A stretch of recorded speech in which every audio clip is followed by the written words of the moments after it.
Hey there guys, it's ChaosMaelstrom time. Welcome back to more Pokémon SoulSilver.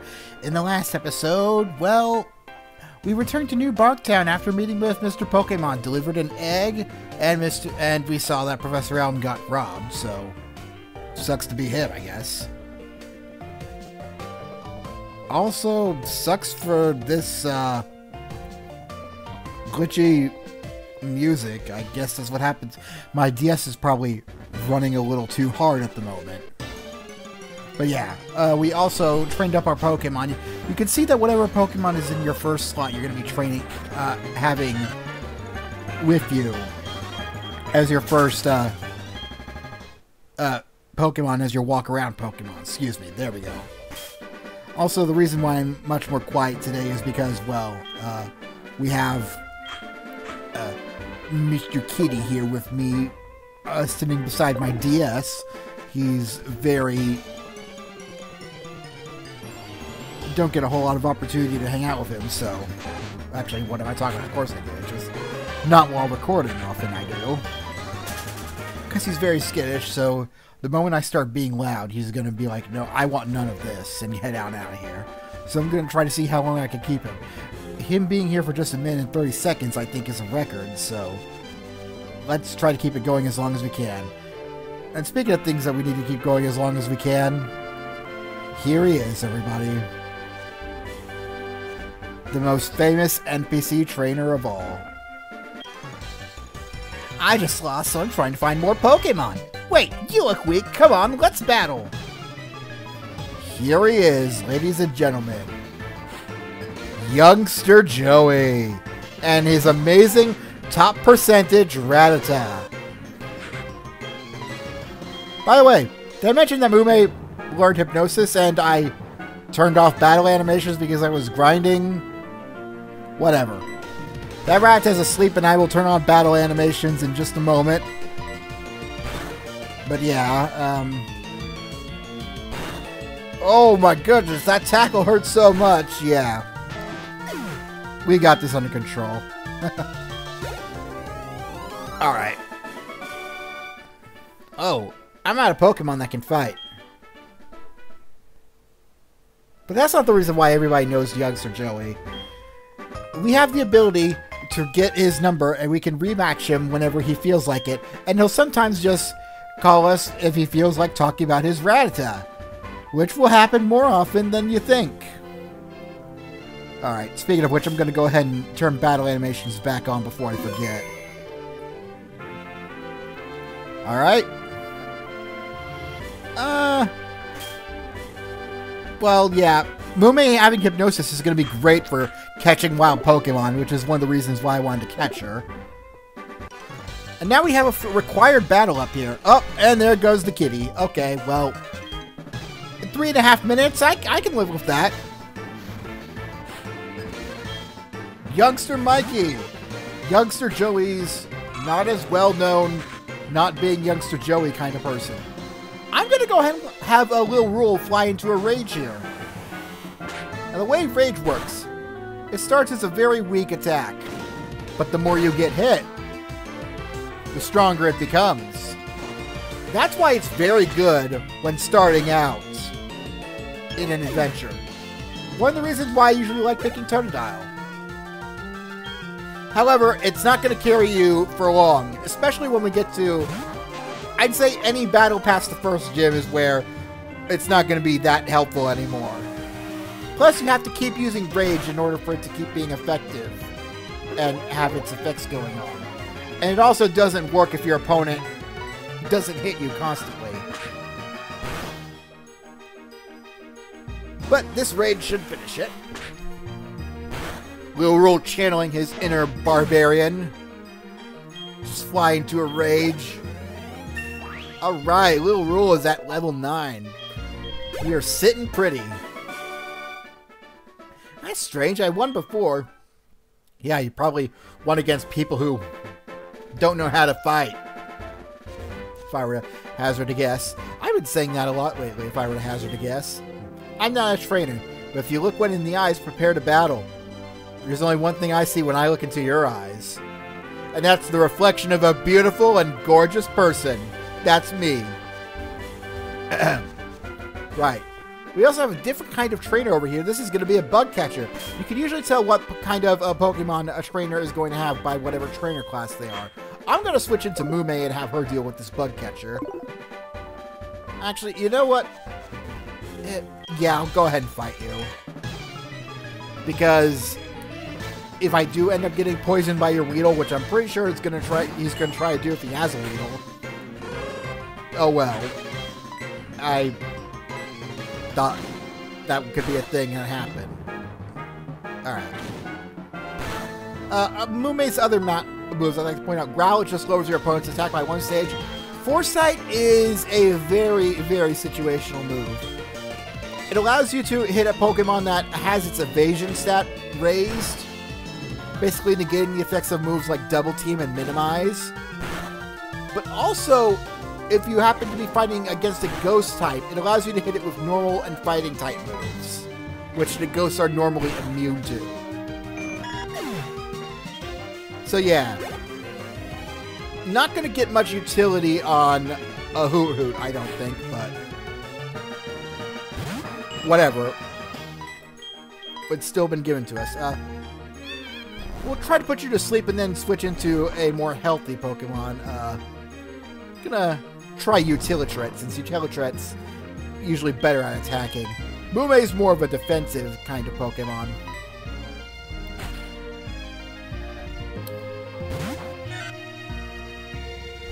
Again, I'm not going to be using these guys for the long run. I'm just using them starting out to just help me get through the first hurdle of the few hurdles of the game. Why did you wake up already? That's not a good sign, okay? Whatever.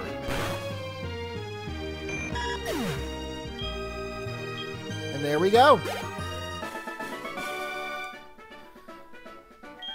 Awesome. We're doing quite well so far. Alright. Got lots of these little trees that are blocking our path. Hopefully we'll be able to do something about them later.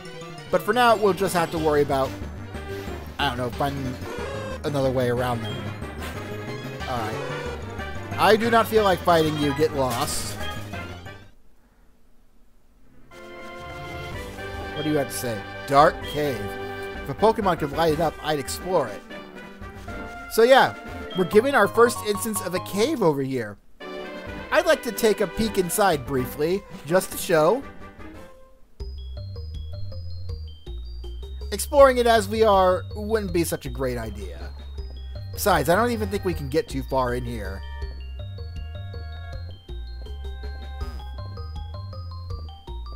But there are some wild Pokemon in here that would be cool to run into if we get the chance. Ah, yes, Geodude. Here we have our standard beginning rock defensive kind of Pokemon. We don't really have a good way of dealing with this aside from Lil Rule, because Lil Rule's the only Pokemon that has a move that will deal any real damage to it in the form of Water Gun. Which should also one-hit KO it, if I might add. I walked too far today looking for Pokemon. Make me hurt if I'm sleepy. If I were a wild Pokemon, I'd be easy catch. Good to know. An Apricot tree with a black Apricorn. I definitely want to collect some black Apricorns. They're going to be very helpful in, well, once we find a use for Apricorns. Alright, what do we got here? We got a Pokeball. Alright, if I find a Pokemon that I want to catch, I'll be sure to use that. Unfortunately, there aren't a whole lot of Pokemon that I want to catch around here. Case in point. This Rattata isn't even in the top percentage of Rattatas, so no point even bothering looking at it. I scoff at you. That's my scoffing sound. I'm gonna switch out Mume and I'm gonna switch into a Utilitret for the time being. We should almost be to Violet City. I'll talk to you just so I can get out of the way of dealing with you. You're an optional battle, so I don't think I'm going to bother showing this, especially since you have a lot of Pokemon and they're all really weak, so yeah. I guess I'll just start by buffing myself up so I won't take a whole lot of damage, and then just go to town on the rest of them.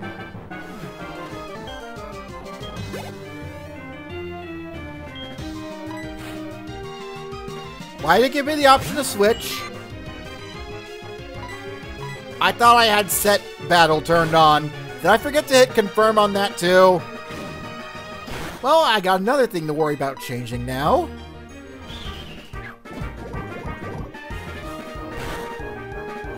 Oh, joy. Don't you just love it when you get poisoned immediately? Whatever. Well, now my defense buffing ain't gonna really do much because that poison is gonna chip away at me regardless. Alright. Well, unfortunately, Utilitron is still poisoned, so... Oh, okay. When I'm in tall grass, I find all kinds of berries. If you like, I'll show... Actually, yeah, I could always use berries. It's fun to get some of those. Of course, we haven't actually gotten any yet, but we will get them eventually. Alright. But more importantly, I want to switch Utilitron out of the lead. I don't think in this generation poison can make your Pokemon faint outside of battle, but they still take damage when you walk, unfortunately. Alright. Let's see here. Friggin' rats!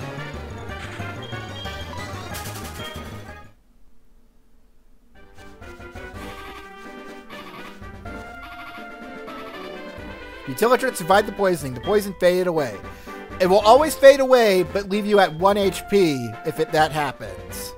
I found a good Pokemon in Dark Cave. I'm going to race it to take on Faulkner. He's the leader of Violet City's gym. And where is Violet City, you ask? Well, we're just about to run into it. Did I challenge the Pokemon gym yet? No, I did not, but I'm getting interrupted here. I knew it was you, Shauna. How'd you get past me? Here's something neat for surprising me. We get the Versus Recorder, whatever the frig that is.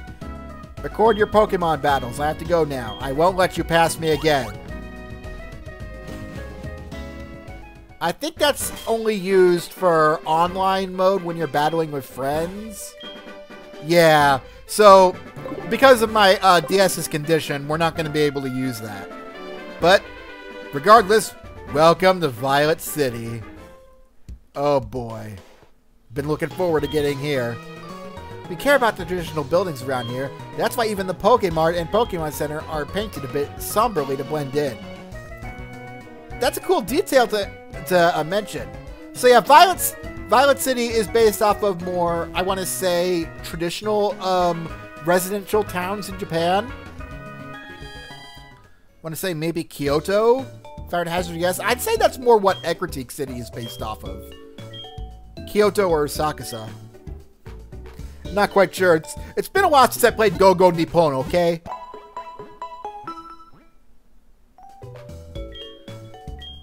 Alright. Now we've got that. You! I believe if we talk to you and tell you a certain thing, you'll give us a special reward. You're just busy right now, aren't you? That must be it. We will answer your questions when we got time, because I do want to actually see what he offers as rewards, because I am curious. It was about 3 years ago. This group of thugs called Team Rocket was involved in wrongdoing. They were abusing Pokemon. But bad things never last. A boy did a wonderful job and Team Rocket was disbanded. Alright, so for those of you wondering how this follows up to the original red, blue, and green, and yellow, that goes to show you this happens 3 years after that.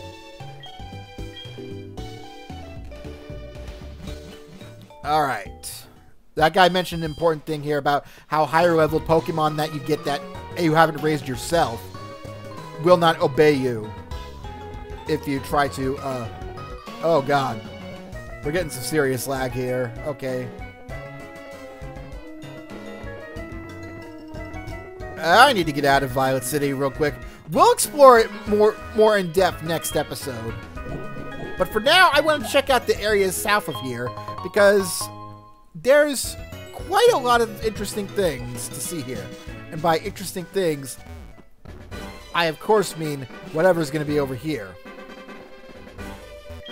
The Ruins of Alph, a look and touch sort of tourist site. Try sliding the stone panels. You're studying the ruins? I see a scientist in the making. Yep, that's me.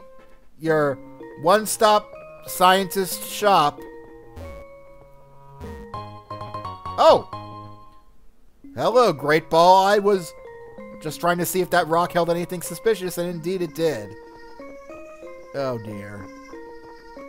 I think I might need to cancel out some background processes in my computer. Hold on, give me a second. On second thought, it doesn't look like anything was really running that was causing a problem, so I'm gonna guess maybe I just have to clean up my computer's cache again, which I feel like I've been doing a lot lately. So yeah, sorry for the shorter episode, but next time on Pokemon SoulSilver, we'll explore more of Violet City and the ruins of Alph. We'll do something, I don't know. We got some extra time here, so maybe Future Sean will fill in with some sort of fun facts or something, I don't know. Maybe he'll give you brief bios of the Pokemon you can find in the area. Bios aren't really my thing, that's more of Chugga Conroy's thing, but I mean, I could give you a brief summary of the Pokemon you can find up until this point. That could be helpful for you. I think I'll just do that. So yeah, anyway, we'll see you guys next time for when we explore Violet City and such. Laters! Alright, I'm not going to get too overboard when it comes to these here, but this is just a general idea of what kind of Pokemon are going to be around in the early areas, and I'll do one of these occasionally just to show what is all available. Anytime that there's a new Pokemon for the first time you can get in an area, I'll talk about it. So if there's, I'm only really going to go over each Pokemon once. So if the same Pokemon that appears on Route 29 also appears on Route 30, for instance, I'm not going to talk about the Pokemon from Route 29 again. Also, I'm not going to really talk about the evolution of any Pokemon if I've already talked about their pre-evolution under most circumstances. So in other words, there are some circumstances where I will talk about the evolution, like if you can catch it somewhere or something like that. For the most part, I won't be. Heck, some of you might not even know what evolutions are at this point, which would be shocking, but not unbelievable. So we'll just go ahead and start with the encounters and my general opinion on each Pokemon. On Route 29, the first Pokemon you're probably going to run into out there is going to be Pidgey. This is the little tiny bird Pokemon that you can find there only during the daytime hours. Pidgey is normal flying type, and it's essentially a pretty well-rounded bird Pokemon. If you want to get a taste of what using a flying type is like, but aren't sure of what direction you really want to commit, Pidgey is a good choice. And before I get these out there, I just want to say, while there are Pokemon that are objectively better than others in terms of stats, appearance, move pools, etc., I will very rarely say that a Pokemon is a bad choice to pick up, because every Pokemon out there is somebody's favorite. So the chances of me outright ridiculing or talking bad about a Pokemon are going to be pretty low. Also being found only on Route 29 during the daytime is Sentret. Here's your basic start of the game, first general, all-round, not really helpful, but they are normal type. I caught one myself, and Sentret definitely is going to have its uses later down the road, albeit not really for team building, but uses are still uses if you want them. Found only on night on Route 29, you can find Hoot Hoot, another good Pokemon that can be helpful for your team, hence to why I picked it up. Unlike the Pidgey line, this Pokemon line is more focused around making it a good special attacker, if I can recall. So essentially this is like, while Pidgey would be a physical version of an early game bird Pokemon, Hoot Hoot would be the special version. It learns Hypnosis at an early level, so great if you want to put other wild Pokemon to sleep and make them much easier to catch. Found during all hours at Route 29 is Rattata. Honestly, you probably aren't going to have much trouble finding this Pokemon. It's everywhere on the early routes. I also want to say, normally it's pretty underwhelming, but for certain situations, it can be really helpful. It learns some pretty unique moves later in the line in the form of Hyper Fang and Super Fang, which have some pretty spectacular effects, mind you. Customarily, the Rattata line isn't a Pokemon that you see taken to the end of most Pokemon adventures. But if you want to, by all means, more power to you. North of Route 29, in the middle of the route, there's a gateway, which leads to the very end of Route 46. I didn't go out here because I didn't really think there was anything necessary of note out there, but there are a few unique encounters you can find out there. Like during the day, for instance, you can run into Spearow. Spearow is closely related to the Pidgey line, being one of the early Kanto bird-type Pokemon you can find. excuse me, flying-type Pokemon. You can find Bird wasn't actually a type implemented. However, I think Spearow is a little bit more offense-focused, so for those of you who like the idea of Pidgey but don't think it would hit hard enough, I'd suggest going for Spearow instead. That is, if my memory is correct. I know that Spearow and the Pidgey line are very similar, so really, it's all a matter of your preference. Also being able to be found here is Geodude. This early game rock type will be great for the first few challenges in your Pokemon journey where you're having to deal with a lot of Pokemon that use physical attacks. Resisting normal and flying type moves is going to be great for early in the adventure, and having a Pokemon with a high defense is also always a good way to go. Stay away from grass and water type moves and you're, for the most part, golden with this guy. There are better defensive options down the road, but if you want an early defensive Pokemon, there is no better choice right now than Geodude. On Route 30, we get to some version-exclusive Pokemon, where you can only find them if you're playing a certain version of the game. For players out there playing Heart Gold version, you can find Caterpie here during the daytime hours. Early game bug types usually are a popular pick for starting trainers, as they start out really weak, but they quickly become strong. However, those strong Pokemon also generally become less helpful during the later parts of the adventure. And it wouldn't be too shocking if you swapped it out for another mainstay team member about midway through your adventure. But for getting through the early games, the Caterpie line can certainly be a good pick for you, especially if you like having access to a lot of different moves that you wouldn't normally find accessible at the start of a playthrough. Also in exclusive to Heart Gold version, during night you can encounter Spinarak. This is our first poison type, also being a hybrid bug type. Your first bug poison type, in case that wasn't obvious. I've tried using Spinarak before, and honestly, it's pretty difficult. But if you give it the right moves and know how to use it properly, it can be a pretty good addition to the team, even in late portions of the game. However, it also has its own fair share of weaknesses. Really, the choice is yours if you want to try out this line. But if you like trying to use some interesting moves to give yourself an edge in battle, go ahead and give it a try. Moving on to SoulSilver version. The version exclusive in the place of Caterpie is Weedle. Whereas Caterpie turns out to be a more special attacking oriented line, the Weedle line is going to end up being a more physical attacker. I personally did this myself in my last playthrough of Pokemon Leaf Green, where I had a Weedle for a good portion of the much earlier journey. I think its final form also learns a few exclusive moves that, while not generally great, can be effective in certain situations. Funny to mention, in the original Gold, Silver, and Crystal version, Twin Needle was the only move that could poison a Steel-type Pokemon. This was more of an oversight than an actual advantage of Twin Needle. But I still think having a milestone like that under your belt is definitely a trophy worth having. Also, exclusively during the morning, not daytime hours in SoulSilver, you can find Ladybug here. Ladybug isn't really the greatest Pokemon. I'd say all it really has going for it is good special defense. And even that special defense is only somewhat decent. For those of you out there who want to give this line a try, go ahead. It does learn a unique move in the form of Comet Punch, and I think it's pretty good at setting up Light Screen usually. If you want to try to take this Pokemon to the top, more power to you. It will probably be pretty difficult, but you can still try it. On Route 31, just to the very east of Violet City, there's one new encounter here in the form of Bellsprout. Being your first grass type if you didn't pick Chikorita like a sensible person, Bellsprout has a lot of access to status type moves. I think it'll end up being a good mixed attacker in its final form if I can recall, and the poison dual type also helps protect it from most bugs. There's a lot of fun moves you can use for utility as well.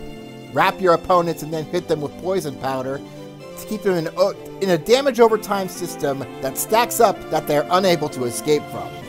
The only question is, will your little Sprout not get KO'd itself? It all depends on how you use the Pokemon. And while we're on the subject of recent things, I just want to say, Mega Victory Bell looks really friggin' weird. inside Dark Cave before Violet City. There are 2 new encounters you can find here. The first is a little speed demon called Zubat. Everybody who knows the memes, Zubat is the one Pokemon that always shows up in caves and annoys the frick out of you, and never stops coming. And to be fair, Zubat can be annoying if used right. Unfortunately, it lacks the power in its first stage. Keep training it up though, and Zubat will turn into a speed demon with a pretty versatile moveset. That could be a great addition to any team, even in the late game, especially in the late game, might I add. If you want to give more respect to this Pokemon that's traditionally very hated, give it a try and you might be pleasantly surprised.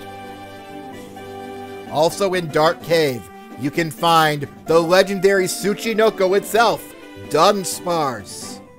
I have personally never really used this Pokemon, and I often forget about it kind of existing. It's just one of those Pokemon that's like, whenever you see it, you're like, oh, yeah, you exist. I totally forgot.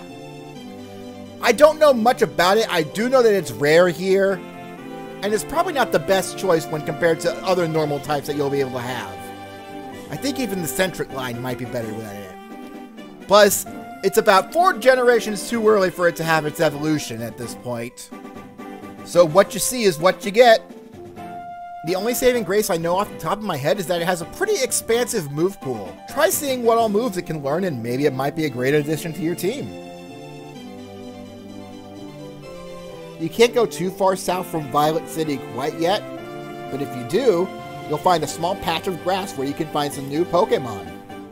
Mareep is one of those common encounters. Your first early game electric type is here, and I'm gonna be honest, while it is mostly used by a lot of people during their 2nd generation Pokemon game playthroughs, I am not a really big fan of this line. I will accept all the hate that comes with that. I've just never really liked it. It's not a bad line, it has good stats, great move pool, and some pretty cool forms in its line. I've just never really liked using it. It always felt too slow and just not very fun for me to use. But that's just me, don't let that stop you. While it is a bit commonly used, it's commonly used for a good reason. Give Mareep a try one of these days and maybe you'll find out you love it too. Exclusively during daytime hours, you can find Hoppip. This Pokemon is going to be a bit more on the difficult side to train, because I think when you find it out here, it might only know one move in the form of Splash, which is a move that does absolutely nothing. You're probably better off going for Bellsprout with these early game grass types, but I do believe that if you're looking for a more speedy type, Hoppip will eventually be the Pokemon that you're going to want when you compare them against the Bellsprout line. At nighttime, it's our first of many, many, many water types that are going to be available to us, Wooper. Wooper's stats, I'm going to say, aren't that great going forward. They're going to be mostly middle of the road throughout its line. However, its true draw is in its typing. Water Ground is an amazing type with only one devastating weakness in the form of grass, but virtually no weakness to anything else and several resistances as well. This, with well-rounded stats in most other areas, makes it a pretty unique team member and pretty fun one to use. Plus, who's not to love that dopey face or that dopey scream of its evolved form? Tired of traditional water types? Give Wooper a go and see how you like not having to worry about electric type moves ever again. And last but not least, exclusive here on SoulSilver version is Ekans. Ekans, honestly, is a very usually mediocre early game poison type. All it really excels in is having some fairly decent attack stat. It does learn some unique moves though. Glare, Stockpile, Spit Up. I don't know how much of it you can actually get in this game, but having an Ekans, a member of the Ekans line with the right move pool, may be what draws you to it.